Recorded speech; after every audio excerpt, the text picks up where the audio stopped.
지금 이 영상을 켠 이유는 아마도 잠이 잘 오지 않아서일 겁니다. 오늘도 긴 하루였습니다. 아침 알람이 울리는 순간부터 퇴근 후 집에 도착하는 이 순간까지 당신은 쉴 틈 없이 달려왔습니다. 몸은 침대에 누워있지만 머리는 여전히 회사에 남아있습니다. 오늘 회의 시간에 부장님이 했던 그 말, 이것도 모르고 이랬어요. 그 말 한마디가 지금도 귓가에 맴돕니다. 그때 뭐라고 대답했어야 했을까? 아니면 침묵이 나았을까? 옆자리 동료는 오늘도 자기 일을 당신에게 떠넘겼습니다. 이거 좀 봐줄 수 있어요? 급한데 그렇게 시작된 일이 결국 2시간을 잡아먹었습니다. 아니라고 말하고 싶었지만 말이 나오지 않았습니다. 아니, 말을 꺼내는 순간 팀 분위기가 나빠질 것 같았습니다. 점심시간에는 선배들끼리만 모여서 밥을 먹더군요. 초대받지 못한 것은 아닌데 왠지 외톨이가 된 기분이었습니다. 오후 3시쯤 상무님께서 갑자기 부르셨습니다. 이 프로젝트 내일까지 다시 정리해서 올려봐. 이미 끝났다고 생각한 일이 다시 원점으로 돌아가는 순간이었습니다. 퇴근 시간이 되었지만 아무도 먼저 일어서지 않았고 당신도 눈치를 보며 1시간을 더 앉아 있었습니다. 지하철에서 집으로 오는 길 휴대폰을 보다가 대학 동창의 SNS를 봤습니다. 승진했다는 소식, 해외 출장 사진, 행복해 보이는 가족 사진. 나는 왜 이렇게 살고 있을까? 하는 생각이 올라왔습니다. 집에 도착해서 샤워를 하고 침대에 누웠지만 잠이 오지 않습니다. 내일은 또 어떻게 해야 하지? 부장님께 사과해야 할까? 동료에게 단호하게 말해야 할까? 이직을 알아봐야 할까? 생각이 꼬리에 꼬리를 물고 마음은 점점 더 무거워집니다. 오늘 밤 이 생각들을 멈추려고 애쓰지 않아도 됩니다. 그 대신 아주 오래된 지혜 하나를 함께 나눠보려 합니다. 이것은 2500년 전 부처님께서 하신 말씀이지만 지금 이 순간 직장에서 지친 당신에게 필요한 이야기입니다. 금강경이라는 경전이 있습니다. 이 경전은 열심히 살아라, 착하게 살아라 같은 훈계를 담고 있지 않습니다. 오히려 우리에게 계속해서 같은 질문을 던집니다. 너는 왜 그렇게 괴로운가? 그리고 이렇게 말합니다. 사실 내가 붙잡고 있는 대부분은 진짜가 아니다. 잠시 오늘 하루를 돌아보겠습니다. 부장님이 이것도 모르고 이랬어요. 라고 말했을 때 실제로 무슨 일이 일어났습니까? 소리가 공기를 타고 당신의 귀에 들어왔고 그 소리는 뇌에서 언어로 해석되었습니다.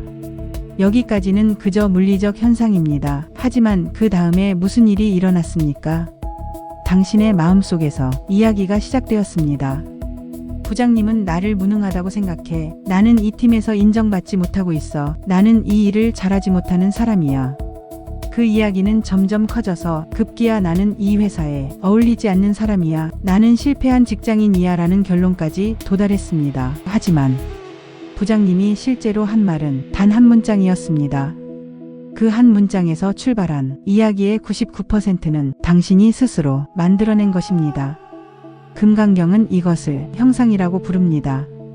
마음속에 잠시 만들어졌다가 사라지는 하나의 그림일 뿐이라고 말합니다. 한 아이가 게임을 하고 있다고 생각해 봅시다. 게임 속에서 캐릭터가 몬스터에게 공격당하면 아이는 울고 귀한 아이템을 잃어버리면 화를 냅니다. 게임 속 캐릭터가 레벨업에 실패하면 좌절합니다. 그때 어른이 옆에서 말합니다. 그건 게임이야. 진짜 내가 다친 게 아니야. 진짜 내 것을 잃어버린 게 아니야. 그 말을 듣는 순간 아이는 잠시 멈춥니다. 아, 맞다. 이건 게임이었지. 금강경도 우리에게 같은 말을 합니다. 내가 지금 괴로워하는 그것이 정말 전부 진짜인지 한 번쯤 멈춰서 보라. 우리는 사실 그 일 자체 때문에 괴로운 것이 아니라 그 일에 대한 생각을 사실이라고 믿어버렸기 때문에 더 괴로워지는 경우가 많습니다. 부장님의 말 한마디는 그저 소리였습니다. 하지만 당신이 그 소리에 의미를 부여하고 이야기를 만들고 그 이야기를 진실이라고 믿는 순간 고통이 시작됩니다. 저 사람은 나를 무시했어. 이것은 사실입니까? 아니면 해석입니까? 나는 실패한 사람이야. 이것은 진실입니까? 아니면 평가입니까? 이 일은 절대 잊히지 않을 거야. 이것은 현실입니까? 아니면 예측입니까? 이런 생각들이 마음속에서 사실처럼 굳어질 때 고통은 더 커집니다. 금강경은 이렇게 말합니다.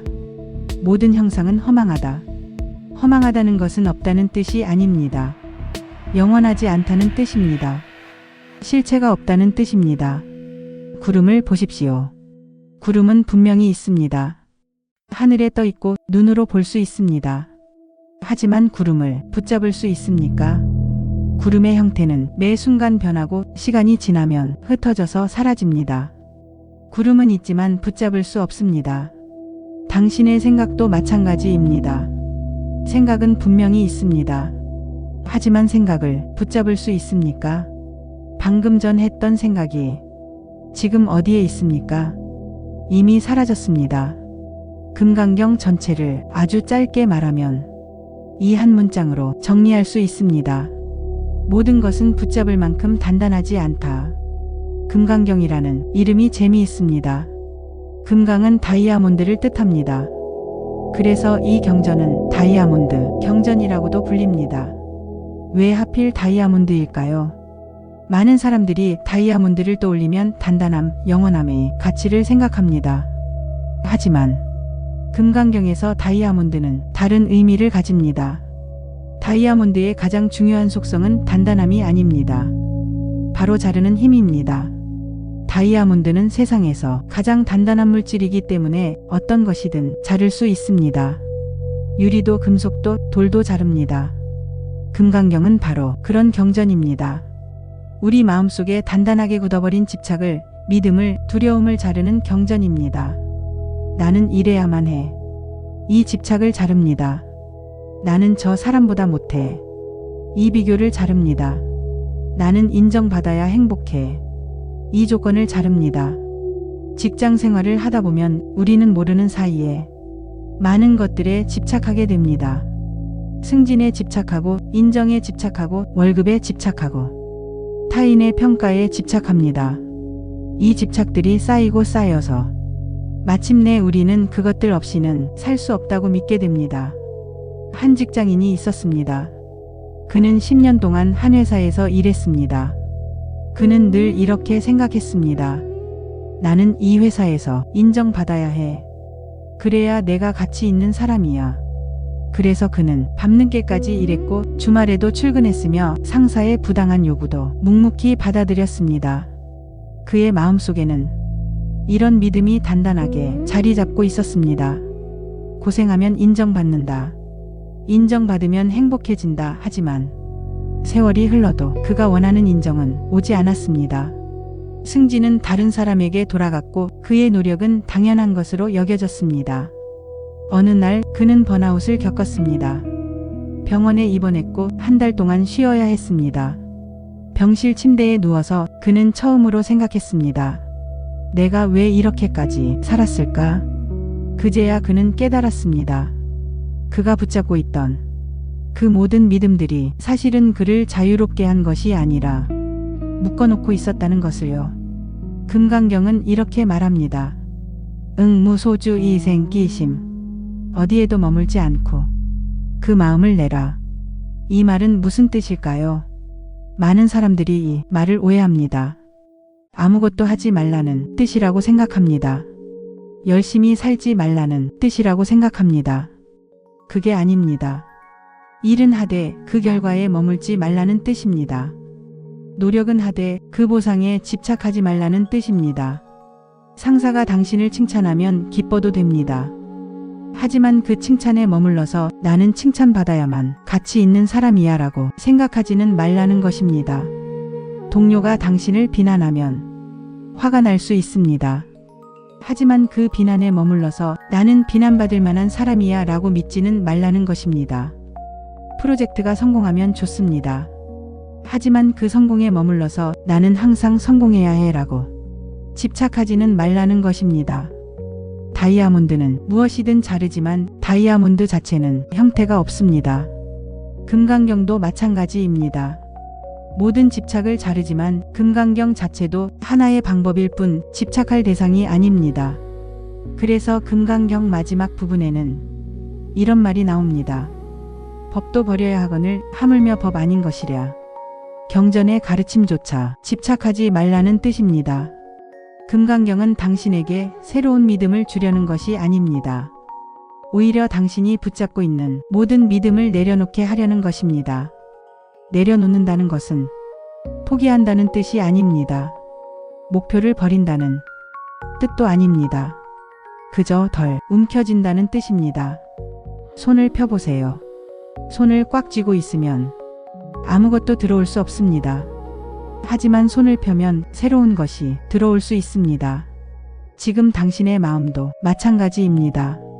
금강경에는 아주 유명한 구절이 있습니다. 과거심 불가득, 현재심 불가득, 미래심 불가득. 과거의 마음은 얻을 수 없고 현재의 마음도 얻을 수 없으며 미래의 마음도 얻을 수 없다. 이 말을 처음 들으면 매우 어렵게 느껴집니다. 무슨 선문답 같습니다. 하지만 오늘 당신의 하루를 떠올리면 이 말이 무슨 뜻인지 금방 알 수 있습니다. 지금 이 순간 당신을 괴롭히는 것은 무엇입니까? 아마도 과거에 있었던 일일 것입니다. 오늘 회의 시간에 부장님이 나한테 한 말이 너무 억울해. 점심시간에 선배들이 나만 빼고 밥 먹으러 간 게 서운해. 작년에 승진해서 떨어진 게 아직도 분해. 이것들은 모두 과거입니다. 이미 끝난 일입니다. 하지만 당신은 지금 이 순간에도 그 과거를 다시 재생하고 있습니다. 마치 영화를 반복 재생하듯이 그 장면을 계속해서 머릿속에서 돌리고 있습니다. 금강경은 묻습니다. 과거의 마음을 붙잡을 수 있습니까? 과거에 했던 생각은 지금 어디에 있습니까? 이미 사라졌습니다. 그런데 왜 당신은 사라진 것을 다시 붙잡으려 합니까? 이미 지나간 물을 다시 손으로 떠올릴 수 있습니까? 없습니다. 과거는 기억 속에만 존재합니다. 그 기억은 진짜 과거가 아닙니다. 당신이 재구성한 이야기입니다. 부장님이 오늘 한 말 당신은 정확히 기억하고 있습니까? 아마도 부장님이 실제로 한 말과 당신이 기억하는 말 사이에는 차이가 있을 것입니다. 부장님의 표정, 목소리 톤, 분위기를 당신은 지금 어떻게 기억하고 있습니까? 그것은 있는 그대로의 과거가 아니라 당신의 감정으로 색칠된 과거입니다. 더 중요한 것은 과거를 아무리 곱씹어도 과거는 변하지 않는다는 사실입니다. 그때 이렇게 말할 걸. 그때 저렇게 행동할 걸. 이런 생각을 1000번, 10,000번 해도 과거는 바뀌지 않습니다. 그러니 금강경은 말합니다. 과거의 마음은 얻을 수 없다. 붙잡을 수 없는 것을 붙잡으려 하지 말라는 뜻입니다. 그렇다면 현재는 어떻습니까? 지금 이 순간의 마음은 붙잡을 수 있습니까? 방금 전까지 당신은 과거의 일을 생각하고 있었습니다. 하지만 이 문장을 읽는 지금 당신의 마음은 이미 바뀌었습니다. 마음은 강물처럼 흐릅니다. 멈추지 않고 계속 흐릅니다. 지금 나는 화가 나 있어. 이렇게 생각하는 순간 그 화는 이미 조금 바뀌어 있습니다. 감정도 생각도 느낌도 계속 변합니다. 붙잡으려는 순간 이미 다른 것이 되어 있습니다. 그래서 금강경은 말합니다. 현재의 마음도 얻을 수 없다. 그렇다면 미래는 어떻습니까? 지금 당신을 불안하게 만드는 것 중 많은 부분이 미래에 대한 걱정입니다. 내일 부장님을 마주치면 어떡하지? 다음 달 인사고과에서 나쁜 평가를 받으면 어떡하지? 이 회사에서 계속 일하다가 나이만 먹으면 어떡하지? 하지만 생각해 보세요. 그 미래가 정말 올까요? 내일 부장님은 오늘 일을 까맣게 잊고 있을지도 모릅니다.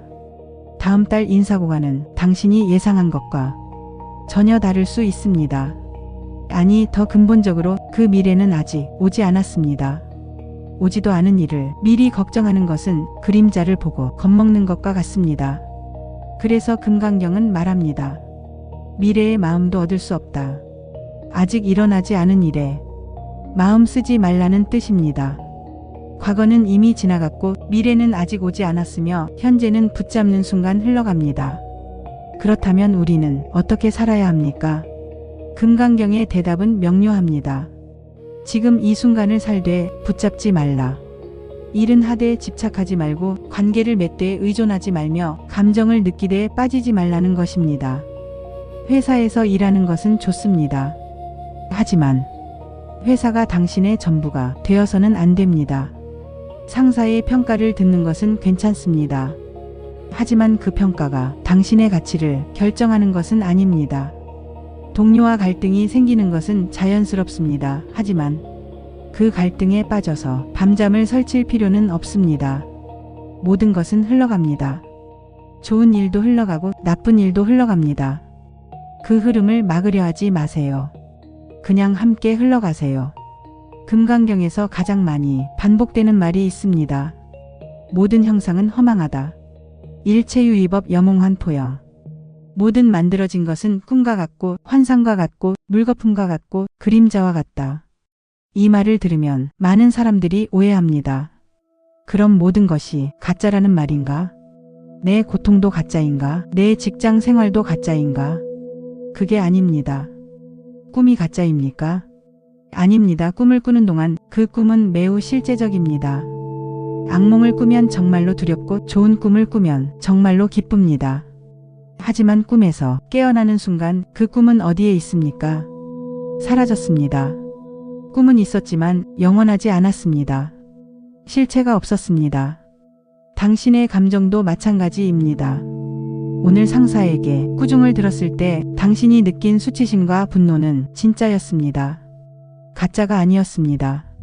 하지만 그 감정이 지금도 똑같은 강도로 남아 있습니까? 아마 조금 줄어들었을 것입니다. 내일이 되면 더 줄어들 것이고 일주일 후면 거의 사라질 것입니다. 감정은 있었지만 영원하지 않습니다. 변하고 흐르고 사라집니다. 금강경이 말하는 형상이란 바로 이것입니다. 분명히 있지만 붙잡을 수 없는 것. 진짜처럼 느껴지지만 영원하지 않은 것. 직장에서 일어나는 대부분의 일들이 이런 형상입니다. 상사의 칭찬도 형상입니다. 들을 때는 기분이 좋지만 그 칭찬이 영원히 당신을 행복하게 만들지는 않습니다. 동료의 비난도 형상입니다. 들을 때는 상처받지만 그 비난이 영원히 당신을 괴롭히지는 않습니다. 승진도 형상입니다. 승진하면 기쁘지만 그 기쁨은 시간이 지나면 사라지고 새로운 스트레스가 찾아옵니다. 연봉도 형상입니다. 연봉이 오르면 만족스럽지만 그 만족감은 얼마 가지 않고 더 많은 연봉을 원하게 됩니다. 이 모든 것들이 나쁘다는 뜻이 아닙니다. 추구하지 말라는 뜻도 아닙니다. 다만 그것들이 영원한 행복을 줄 수 있다고 착각하지 말라는 뜻입니다. 많은 직장인들이 이렇게 생각합니다. 승진하면 행복할 거야. 연봉이 오르면 만족할 거야. 저 사람이 나를 인정하면 행복할 거야. 하지만 막상 그것들을 얻고 나면 어떻습니까? 잠시 기쁘다가 다시 공허해집니다. 왜 그럴까요? 형상은 당신을 채워줄 수 없기 때문입니다. 형상은 물거품과 같아서 잡으려고 하면 터져버립니다. 그렇다면 우리는 어떻게 살아야 합니까? 금강경은 말합니다. 형상에 머물지 말라.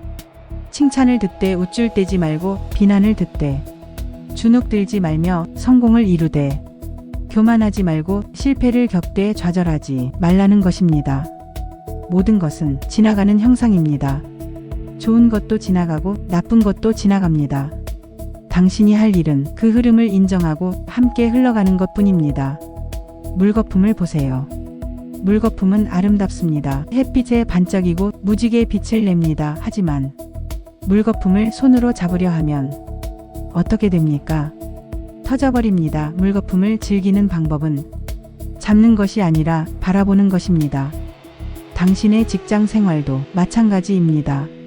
좋은 일이 생기면 즐기세요. 하지만 붙잡으려 하지 마세요. 나쁜 일이 생기면 느끼세요. 하지만 빠져들지는 마세요. 모든 것은 형상입니다. 머물지 않고 흘러갑니다. 직장 생활에서 가장 큰 고통 중 하나는 비교입니다. 옆자리 동료는 프로젝트를 성공시켰는데 나는 실패했습니다. 동기는 승진했는데 나는 아직 그 자리에 있습니다. 후배는 상사에게 칭찬받는데 나는 늘 혼나기만 합니다. SNS를 열면 대학 동창들은 모두 성공한 것처럼 보입니다. 이런 비교들이 쌓이고 쌓여서 결국 이런 결론에 도달합니다. 나는 부족한 사람이야. 금강경은 이렇게 묻습니다. 그 비교는 진짜인가? 당신은 동료와 같은 사람입니까? 아닙니다. 다른 사람입니다. 당신과 동료는 다른 환경에서 자랐고 다른 교육을 받았으며 다른 강점과 약점을 가지고 있습니다. 심지어 같은 프로젝트를 하더라도 당신이 맡은 역할과 동료가 맡은 역할이 다릅니다. 그런데 왜 결과만 놓고 비교합니까? 사과와 오렌지를 비교할 수 있습니까? 없습니다. 다른 과일이기 때문입니다. 당신과 동료도 마찬가지입니다. 비교할 수 없는 존재입니다. 금강경에는 이런 구절이 있습니다. 무아상, 무인상, 무중생상, 무수자상. 나라는 상도 없고 남이라는 상도 없으며 중생이라는 상도 없고 수명이라는 상도 없다. 이 말이 무슨 뜻일까요? 나와 남을 나누는 경계가 실체가 없다는 뜻입니다. 당신이 동료와 비교할 때 당신은 나와 남이라는 두 개의 고정된 실체가 있다고 가정합니다. 하지만 그 나는 누구입니까? 어제의 나와 오늘의 나는 같습니까? 다릅니다. 세포도 바뀌었고 생각도 바뀌었으며 감정도 바뀌었습니다. 그렇다면 10년 전의 나와 지금의 나는 같은 사람입니까? 거의 다른 사람에 가깝습니다. 고정된 나라는 것은 없습니다. 계속 변하는 흐름이 있을 뿐입니다. 남도 마찬가지입니다. 당신이 비교하는 그 동료도 계속 변하고 있습니다.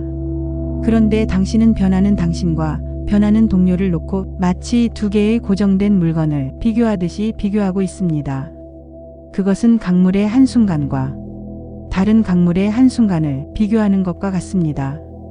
의미가 없습니다. 더 중요한 것은 비교 자체가 당신을 괴롭게 만든다는 사실입니다. 비교는 언제나 부족함을 만들어냅니다. 누군가는 항상 당신보다 잘할 것이고 누군가는 항상 당신보다 많이 가질 것이며 누군가는 항상 당신보다 높은 자리에 있을 것입니다. 비교를 멈추지 않는 한 당신은 영원히 부족한 사람으로 남을 것입니다. 금강경은 이렇게 말합니다. 상을 떠나라. 비교하는 마음을 내려놓으라는 뜻입니다. 동료가 성공했으면 축하해 주세요. 그것이 당신의 실패를 의미하지는 않습니다. 후배가 칭찬받았으면 기뻐해 주세요. 그것이 당신의 무능을 증명하지는 않습니다. 당신은 당신의 길을 가고 있습니다. 남은 남의 길을 가고 있습니다. 두 길이 다르다고 해서 하나가 더 낫고 하나가 못한 것은 아닙니다. 그냥 다를 뿐입니다. 산에 오르는 길이 여러 개 있듯이 인생을 사는 길도 여러 개 있습니다. 누구는 빠른 길로 가고 누구는 천천히 가며 누구는 돌아가기도 합니다. 하지만 정상에 도착하면 그 길들이 다 같은 곳으로 이어져 있었다는 것을 알게 됩니다. 지금 당신의 고통은 비교에서 옵니다. 비교를 멈추면 고통도 줄어듭니다. 그래, 내려놓으라는 건 알겠어. 그런데 어떻게 내려놓아? 이것이 많은 사람들이 갖는 질문입니다. 금강경을 읽고 좋은 말씀이라고 생각은 하지만 막상 현실로 돌아오면 여전히 화가 나고 여전히 서운하고 여전히 괴롭습니다. 금강경은 마법이 아닙니다. 이 말씀을 듣는다고 해서 갑자기 모든 것이 해결되지는 않습니다. 하지만 작은 변화는 가능합니다. 그리고 작은 변화가 쌓이면 큰 변화가 됩니다. 먼저 알아차림부터 시작하세요. 오늘 회사에서 상사가 당신에게 뭐라고 했을 때 당신은 어떤 생각을 했습니까? 아마도 이런 생각들이었을 것입니다. 또 나한테만 그래. 나를 무시하는 거야. 나는 인정받지 못하는 사람이야. 이런 생각들이 올라올 때 잠시 멈추세요. 그리고 이렇게 물어보세요. 이것은 사실인가? 아니면 내가 만든 이야기인가?